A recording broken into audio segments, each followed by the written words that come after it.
여러분들, 미국이 일본한테 배 만들어달라고 손 내밀었다는 거 알고 있었어?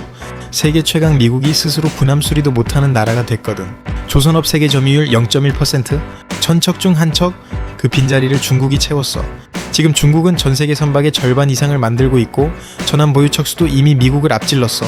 근데 지금 뉴스들은 미일 조선 협력이 나왔다고 그냥 외교 뉴스 취급하고 있지? 관세 협상에서 일본의 카드 하나 꺼냈구나, 이 정도로 보고 있잖아. 아니야, 이거 그냥 외교 이벤트가 아니야. 미국과 일본이 AI 로봇까지 끌어들여서 중국 조선업을 판에서 밀어내려는 장기 전략이야.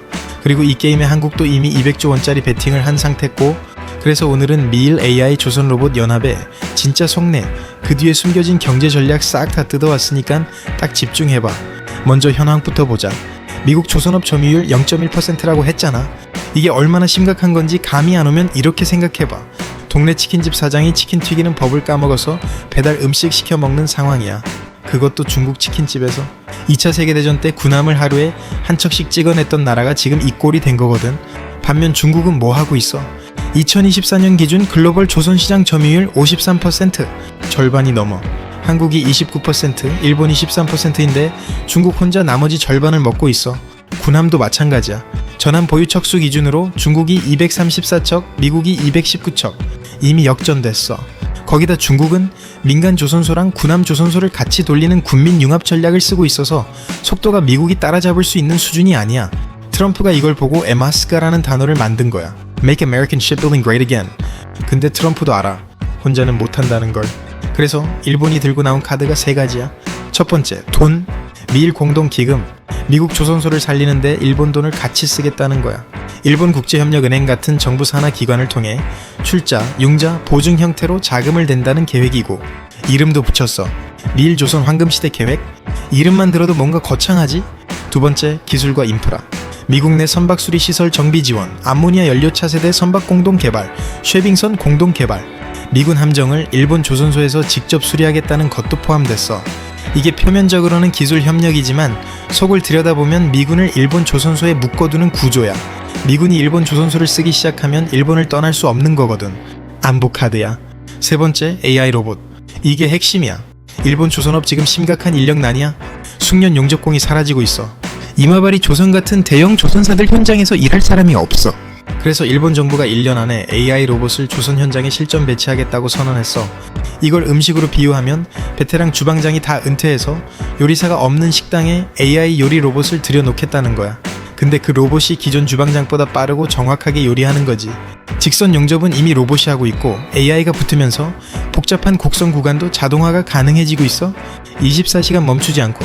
근데 여기서 진짜 중요한 질문이 나와. 왜 일본이 이렇게 적극적일까? 일본도 계산이 있어. 이유 세 가지야. 첫 번째, 관세 방어. 트럼프가 일본에 25% 관세를 예고했어. 일본 입장에서 이거 맞으면 자동차 산업 직격탄이야. 조선업 협력 카드로 관세를 낮춰보려는 거지.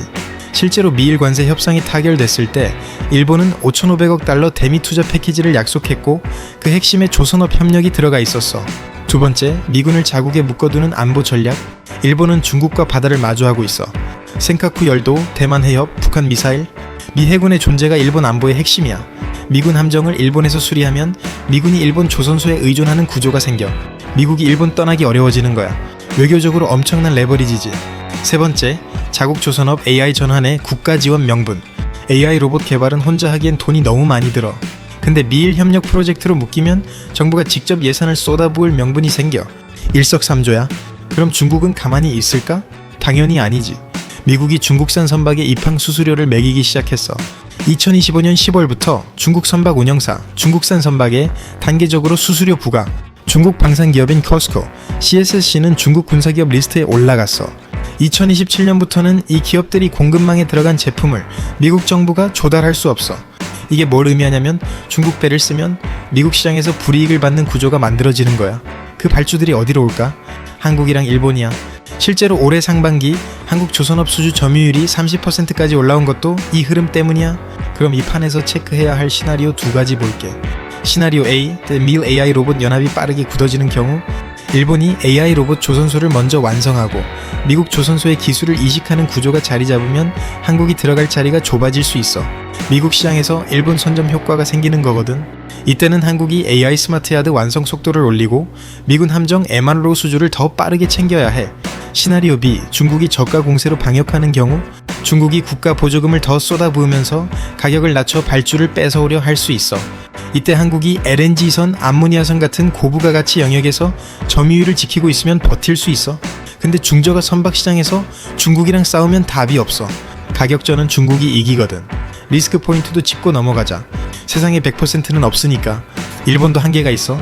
AI 로봇이 아무리 발전해도 조선업은 경험과 노하우가 쌓여야 하는 산업이야. 단기간에 양산체제를 갖추기 어렵고 실제로 일본 중공업 관계자가 직접 말했어. 미국에서 채산성 맞는 임금으로 조선소에서 일할 노동자가 얼마나 있겠냐고. AI 로봇도 결국 그걸 운영하는 사람이 필요하거든. 정리할게. 결국 이 판은 세 줄이야. 미국은 중국 조선업을 견제해야 하는데 혼자 못해. 일본은 관세를 낮추면서 안보 레버리지도 챙기고 자국 AI 로봇 조선소도 국가 프로젝트로 밀 수 있는 기회를 잡았어. 그리고 이 게임에서 누가 AI 스마트 야드를 먼저 완성하고 미국이 원하는 함정을 더 빠르고 정확하게 만들어주느냐가 앞으로 수십 년의 조선업 판도를 결정해. 한국은 이미 메스가에 200조 원짜리 베팅을 했어. 좋게 보면 기회야. 미국의 중국 견제 수혜를 받으면서 고부가가치 선박 시장을 더 키울 수 있어. 근데 방심하면 일본이 AI 로봇으로 시장 선점하고 우리가 2등으로 밀릴 수도 있어. 감정이 아니라 숫자를 봐야 해. 한국조선 빅3의 AI 스마트 야드 완성 속도, 미군 함정 MRO 수주 실적, 이 두 가지가 앞으로 이 게임의 성적표야.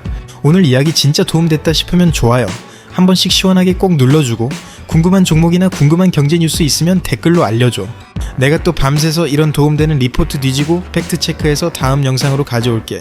이렇게 씹어먹는 경제학 구독자들에게 도움되는 진짜 정보 하나도 빠짐없이 매일 전부 다 알려줄 거니까 씹어먹는 경제학 구독과 알림 설정 꼭 해두고 우리 진짜 다같이 부자 되자.